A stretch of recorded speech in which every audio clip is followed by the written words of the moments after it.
Hey there, young ladies. This is Auntie Starshine. I am inviting you, girls 12 to 15, to the first ever Starshine Teens Girl Talk and Coffee Get Together. You will enjoy a presentation, plus coffee and refreshments from our decaf coffee bar. I know that you have to ask your parents to get a ticket and give you a ride, so do that. You don't want to miss this. It's on October 11th at 11 a.m. Tickets are available on Eventbrite. Just search Starshine Teen Development Girl Talk and Coffee. Hi, and thank you for joining my channel. I am Auntie Starshine, and this is Starshine Teen Development. Please remember to like, share, and subscribe. Today we're going to talk about boundaries. Boundaries are clearly identified points that another person is not supposed to cross. Picture your neighbor's locked front door when they're not at home, the fence around your backyard, or your locker at school. You have to have good boundaries so that you can have good interactions, friendships, and relationships. Boundaries are also good for your well-being. They help to avoid misunderstandings and they help to keep you safe. There are probably boundaries for every situation in life. Boundaries can be stricter or more relaxed depending on the relationship with the other person. Boundaries can also change over time. Here are some typical boundaries. Personal boundaries. These boundaries involve personal space and touch. For example, you might establish boundaries around who can touch you and in what context, as well as how close people can physically be to you. I have space issues. I need my 3 feet. Thank you very much. Emotional boundaries. Emotional boundaries are about your feelings, your thoughts, and your emotions. You might set boundaries around sharing personal information, handling criticism, or managing your emotional energy in relationships. Social boundaries relate to your interactions with others and the level of intimacy or closeness that you're comfortable with. For example, you might establish boundaries around who you spend time with, how often you socialize, and the types of activities that you engage in. You can also set boundaries around your time, your possessions, who you choose to interact with, your family obligations, and your work life. Here is the basic boundary process. You have to know yourself.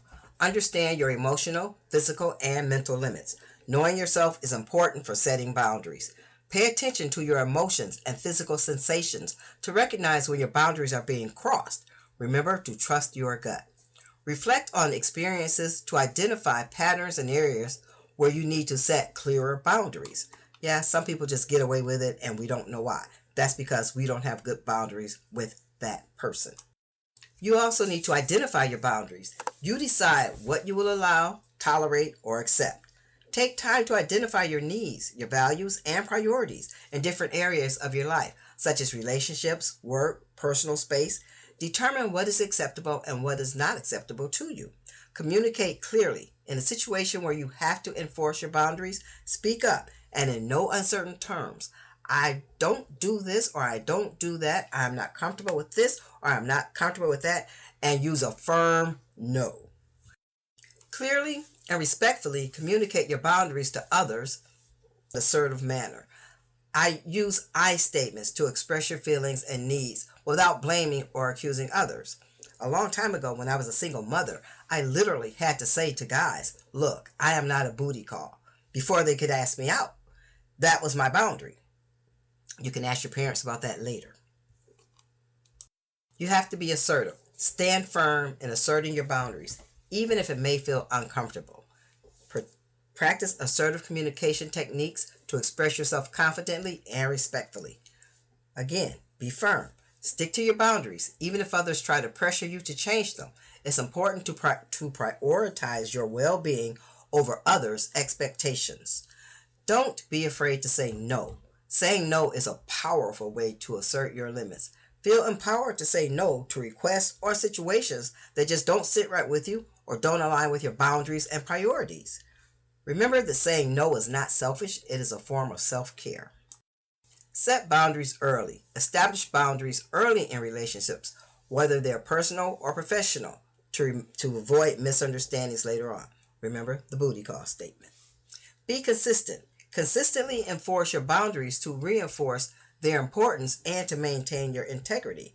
Set consequences. Clearly communicate consequences for crossing your boundaries and follow through with them if necessary. Consistency is key in establishing and maintaining boundaries. If they get away with it once, they'll think that they can get away with it again. Take time for self-care. Taking care of yourself physically, emotionally, and mentally helps you maintain the strength to enforce your boundaries. Prioritize self-care activities that help you recharge and maintain balance in your life. Schedule regular breaks and downtime to rest and rejuvenate. You won't have the strength or stamina to protect your boundaries if you're not well rested, well nourished, or in a vulnerable state. Listen to your instincts. Trust your instincts and listen to your feelings when determining your boundaries or if they may have been crossed. If something doesn't feel right, it's okay to set a boundary to protect yourself. Remember to be patient with yourself and others. Setting boundaries is a skill that takes time and practice to develop. Be patient with yourself as you navigate this process and be understanding of others as they learn to respect your boundaries. That does not mean you give in to them. Remember, setting healthy boundaries is about creating a balance between taking care of yourself and maintaining positive relationships with others in an ongoing process that requires self-awareness, communication, and self-compassion. That is all for today. Auntie Starshine out. Remember, I do this because I was once a teenager and I know how hard it is to manage growing up and navigating the adult world and all that other stuff. So, you guys be blessed.